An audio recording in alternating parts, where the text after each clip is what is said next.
সমুদ্রের মাঝখানে দাঁড়িয়ে থাকা এই লাইট হাউস কেন আজও মানুষ এটিকে ভয় পায়?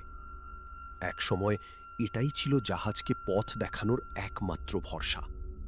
অন্ধকার রাতে এই আলোই বাঁচাতো হাজারো প্রাণ।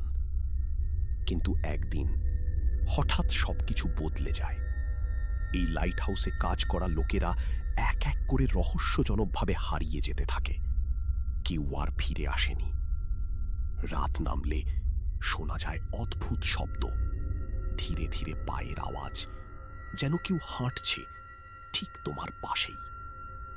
অনেকে দাবি করেছে তারা আলোর ভেতরে নড়তে থাকা ছায়া দেখেছে, কিন্তু সেখানে কেউ ছিল না। আজও এই লাইট হাউস দাঁড়িয়ে আছে, নিঃশব্দ, অন্ধকার আর ভয়ঙ্কর রহস্য নিয়ে।